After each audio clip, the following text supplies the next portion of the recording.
Essa é a segunda parte do nosso estudo sobre a doutrina da Trindade. Nós vimos no primeiro estudo que falamos sobre a Trindade, né? Algumas heresias sobre a Trindade e analisamos a definição mais simples sobre o que é a Trindade no aspecto doutrinário e quem é Deus, Pai, Filho e Espírito Santo, né? Então nós vimos que Trindade, ou Deus, a doutrina da Trindade ensina que há um só ser que subsiste em três pessoas, da mesma substância divina e coiguais em atributos e glória. Então foram essas três sentenças, essas três declarações que nós analisamos no nosso último estudo. E vimos também a respeito de algumas heresias que surgiram na história da igreja e também como que a doutrina da Trindade ela é importante dentro do contexto da obra da criação, da redenção, no nosso batismo cristão e também quando nós oramos, né? Nós oramos ao Pai pela mediação do Filho, capacitados, iluminados e guiados pelo Espírito Santo. Hoje nós estaremos estudando, nosso segundo estudo, a respeito da Trindade, e aí de forma didática, como os teólogos têm falado de Trindade ontológica e Trindade econômica, né?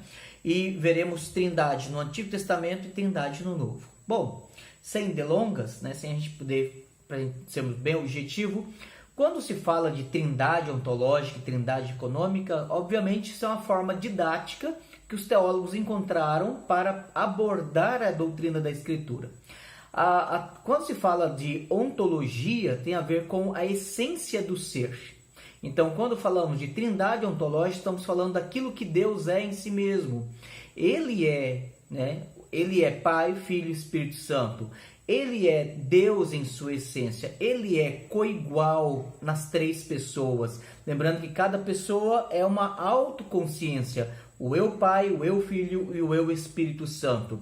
Eles são coiguais, têm os mesmos atributos. Nenhum é maior do que o outro, nenhum é mais poderoso que o outro, nenhum é mais glorioso que o outro. Os três são coiguais, essencialmente coiguais, da mesma substância, com os mesmos poderes, com os mesmos atributos, merecedor da mesma glória. Então, Deus é coigual. Então, ontologicamente, há uma igualdade em Deus. Há uma relação, eles são três distintas pessoas, né? Mas essas três distintas pessoas, elas têm uma inter-relação entre si. Elas são autônomas, são independentes, são três autoconsciências, mas elas têm inter-relação entre si.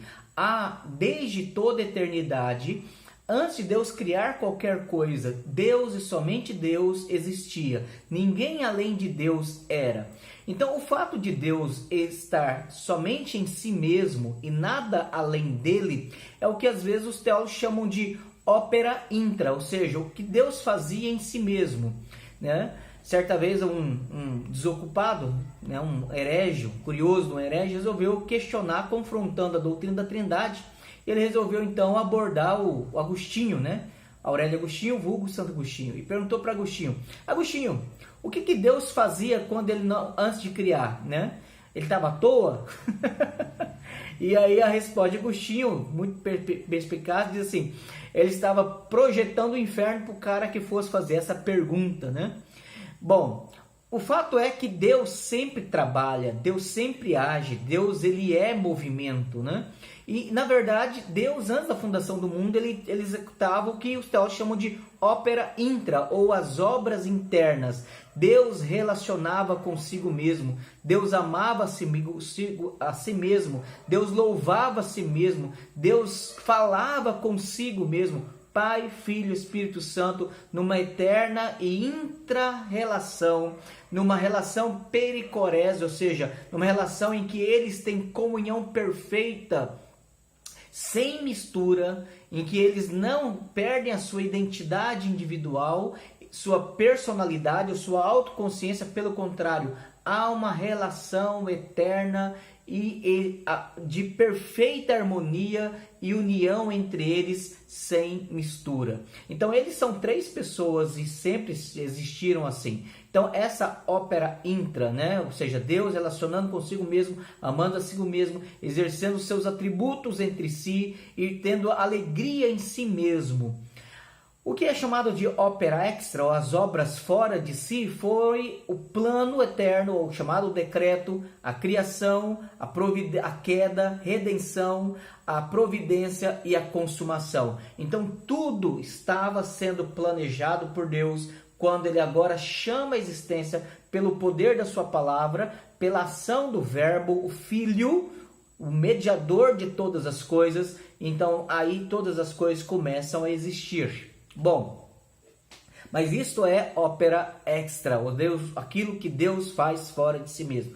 Aquilo que Deus faz fora de si mesmo, obviamente, é resultado daquilo que Deus fez em si, né? Ele amou a si mesmo eternamente, ele exerce os seus atributos consigo eternamente.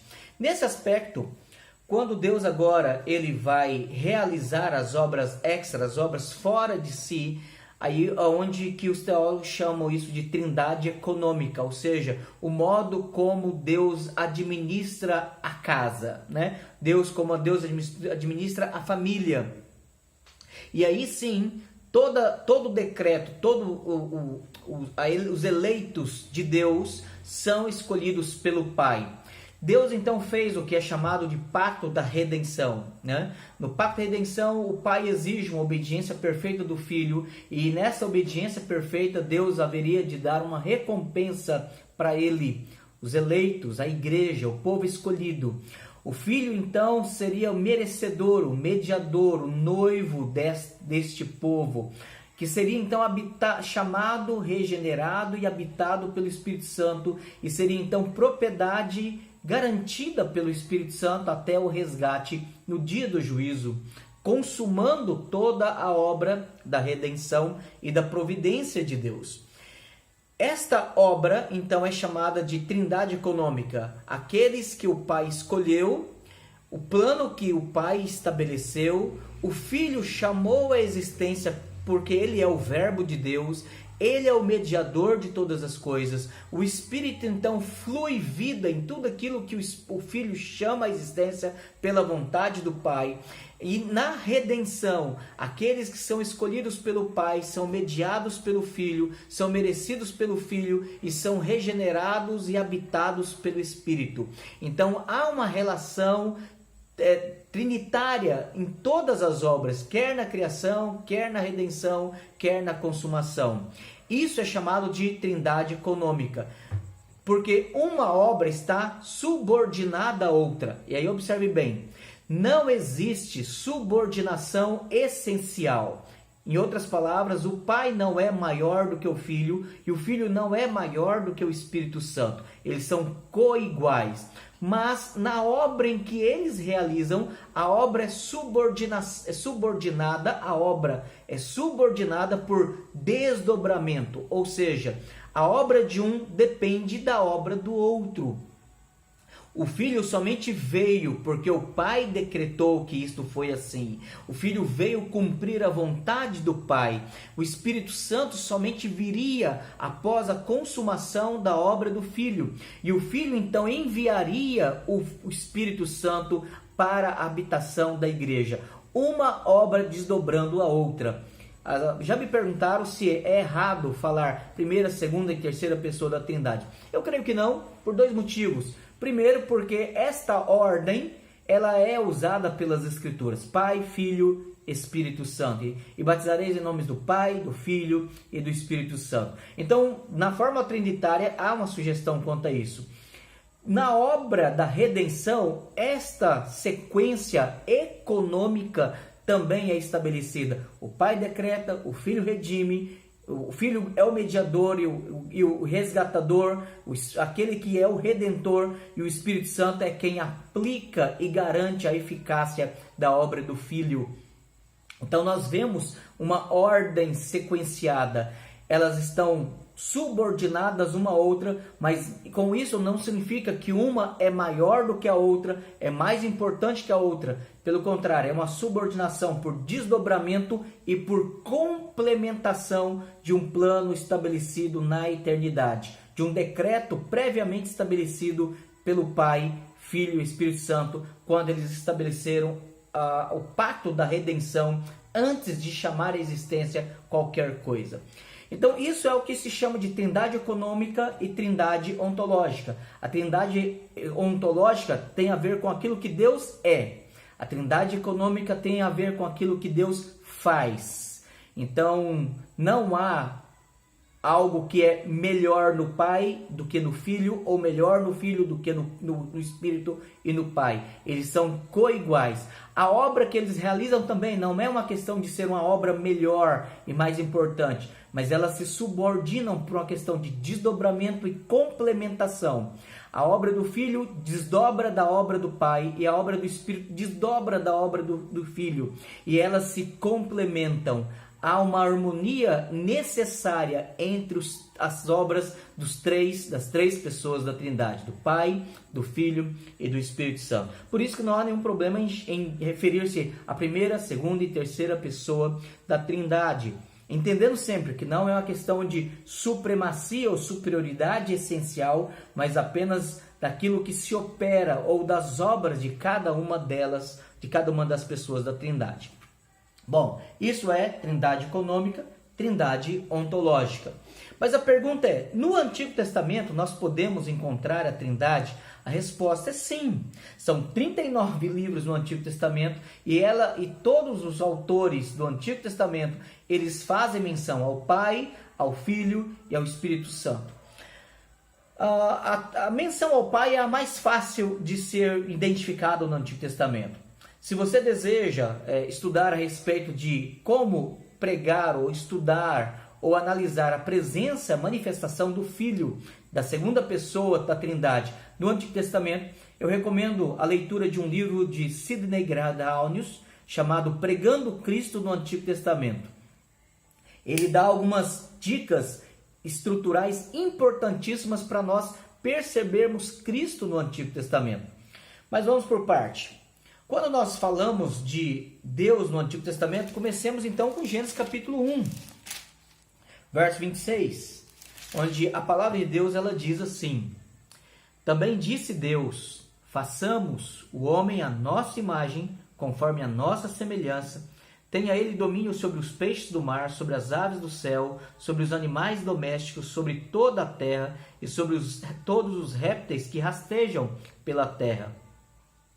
Então observe bem, o Senhor Deus ele diz, façamos o homem à nossa imagem. Os Testemunhos de Jeová, que é uma seita unitarista, ou seja, que nega a doutrina da Trindade, eles dizem aqui que Deus estava falando com os anjos.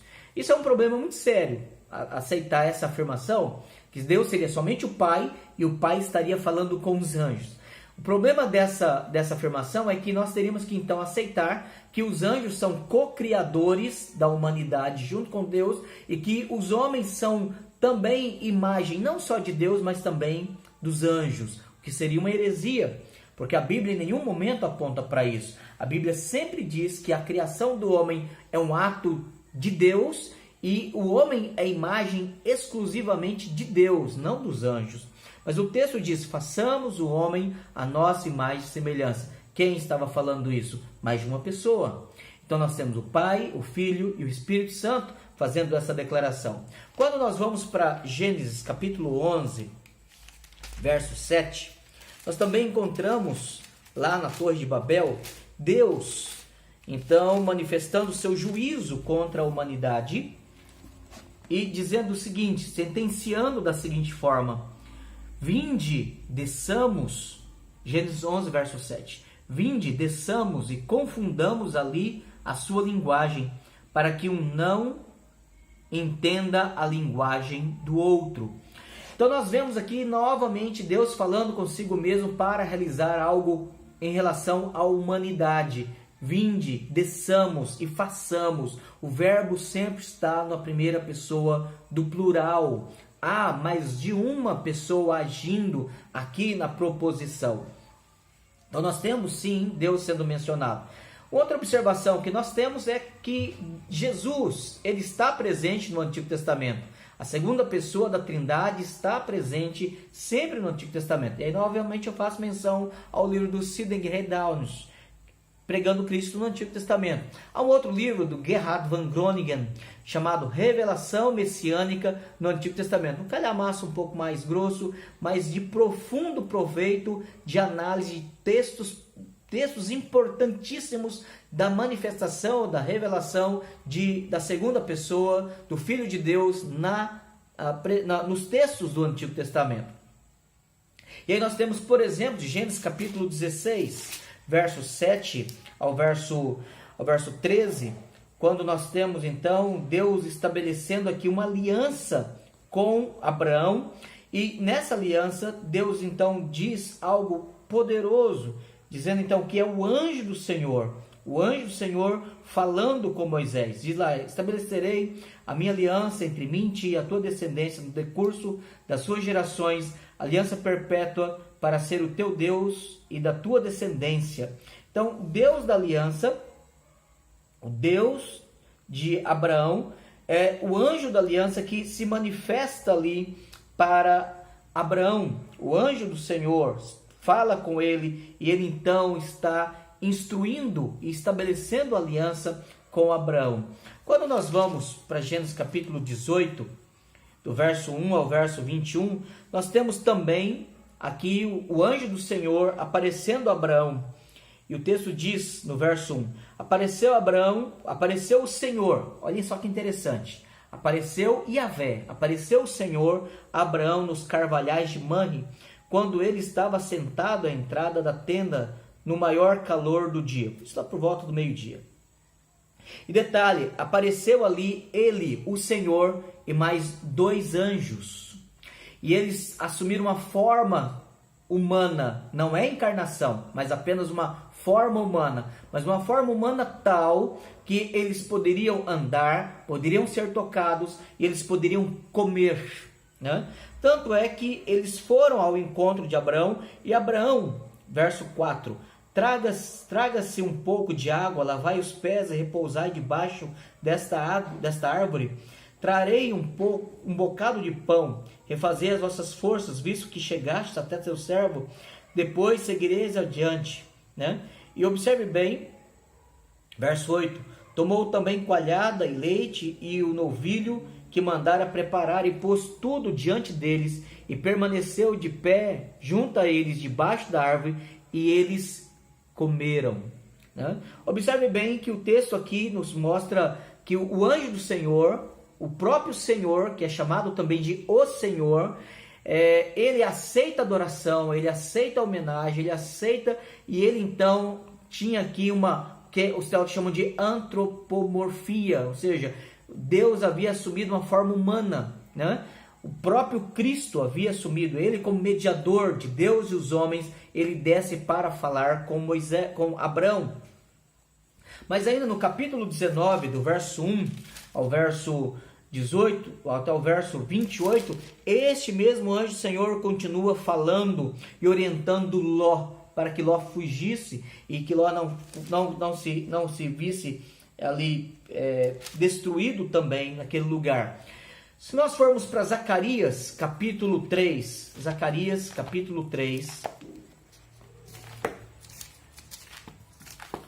nós teremos também o relato, e aqui nós veremos tanto o pai quanto o filho, e ambos sendo chamados de Yahvé, de Senhor. Zacarias capítulo 3, do verso 1 ao verso 5. Aqui o profeta Zacarias, ele tem a visão do sumo sacerdote Josué. E a narrativa nos diz assim: Deus me mostrou o sumo sacerdote Josué, o qual estava diante do anjo do Senhor. E Satanás estava à mão direita dele para se lhe opor. Mas o Senhor disse a Satanás: o Senhor te repreende, ó Satanás. Sim, o Senhor que escolheu a Jerusalém te repreende.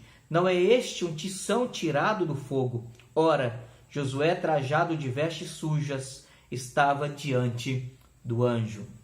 É interessante porque o anjo do Senhor e Satanás estavam diante do Senhor e Josué estava ali vestido de roupa suja, simbolizando a imundícia e o pecado de Israel, como sumo sacerdote, representante do povo. Mas o grande detalhe é que o Senhor, verso 2, disse a Satanás, Yahvé disse a Satanás, evocando a autoridade de Yahvé para repreender Satanás. Detalhe, o anjo do Senhor invoca o Pai para repreender a Satanás. Aqui nós vemos não somente a menção das duas pessoas da Trindade contra Satanás, mas nós vemos o Filho evocando a autoridade do Pai para repreender Satanás. No livro de Salmos, nós temos no capítulo 33, verso 6, Salmo 33, verso 6, assim: os céus por sua palavra se fizeram, e pelo sopro de sua boca o exército deles. Detalhe, verso 5, ele ama a justiça e o direito, a terra está cheia da bondade do Senhor. Toda a terra está cheia da bondade do Senhor, de Jeová, de Yahvé.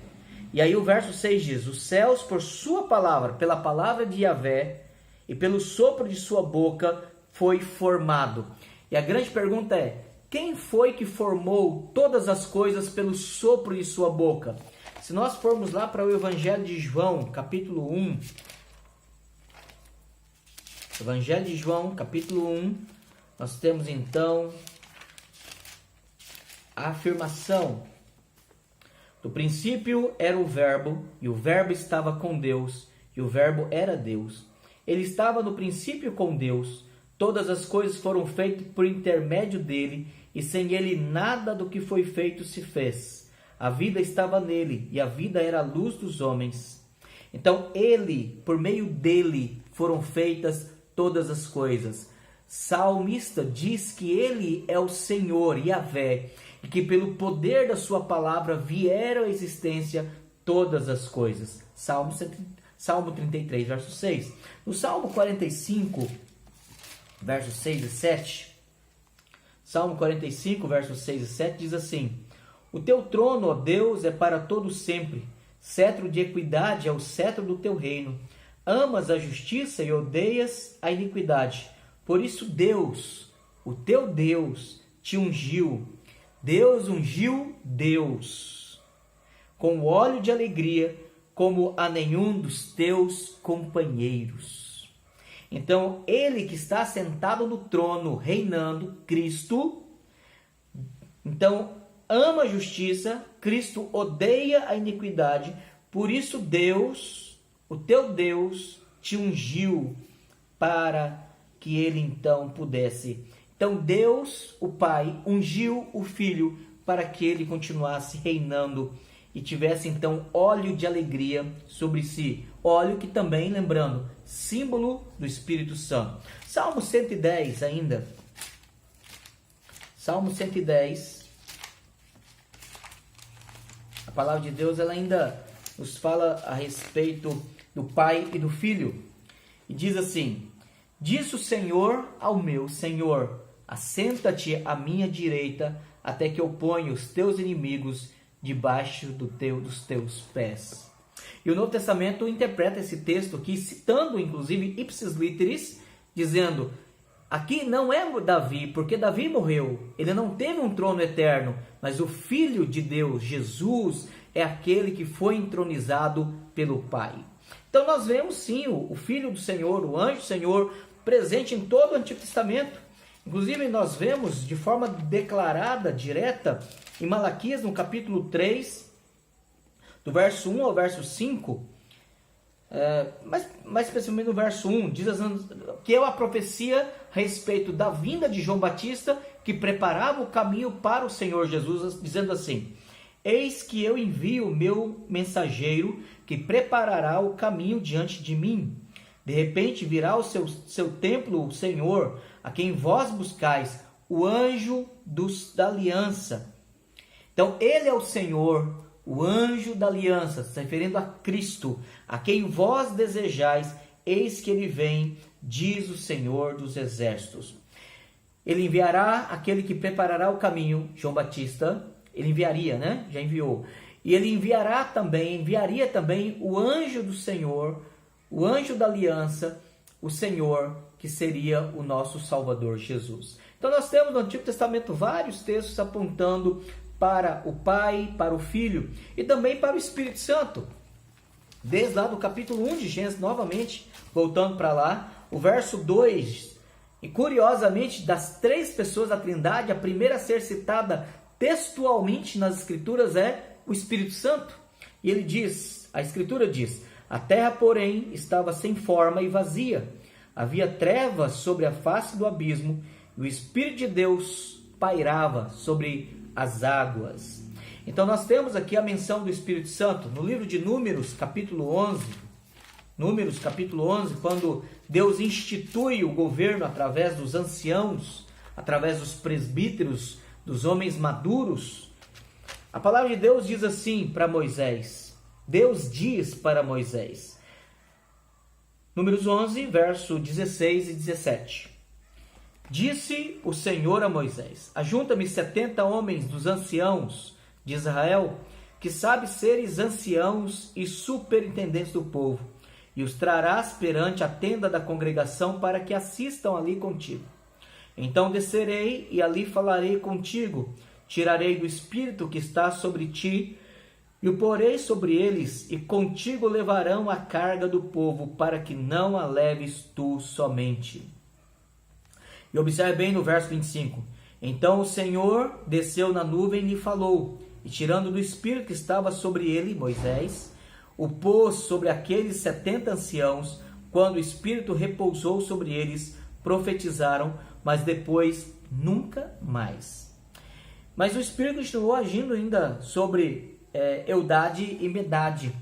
E aqui nós temos então a primeira declaração de promessa de que o Espírito viria sobre o povo de Deus e habitaria no povo de Deus. Ezequiel, capítulo 36, profeta Ezequiel 36, ele diz assim: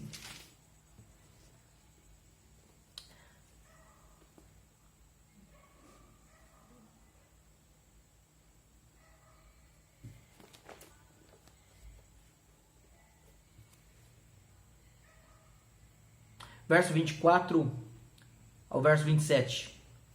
Tomar-vos-eis de entre as nações, e vos congregareis de todos os países, e vos trarei para a vossa terra.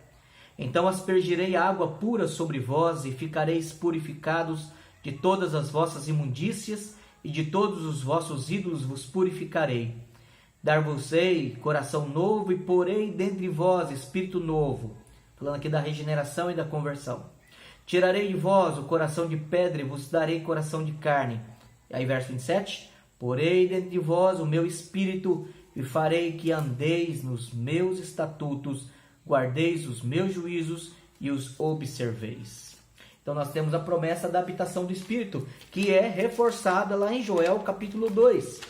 Joel capítulo 2, nós temos a Escritura, então, apontando para a promessa de que ele viria para a habitação, que inclusive é citada por Pedro lá no capítulo 2 de Atos.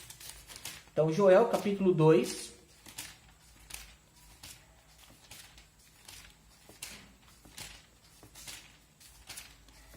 Vamos achar Joel aqui, só um minutinho.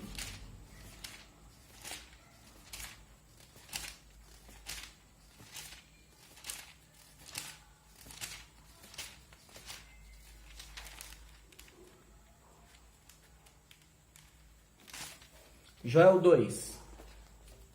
E a promessa, no final do capítulo 2, diz assim, verso 28.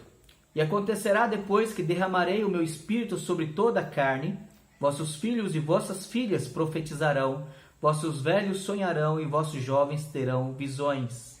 Então o Espírito do Senhor seria derramado sobre toda a carne, sobre todos os homens, mulheres, crianças, velhos, jovens, para que pudessem receber a habitação do Espírito do Senhor.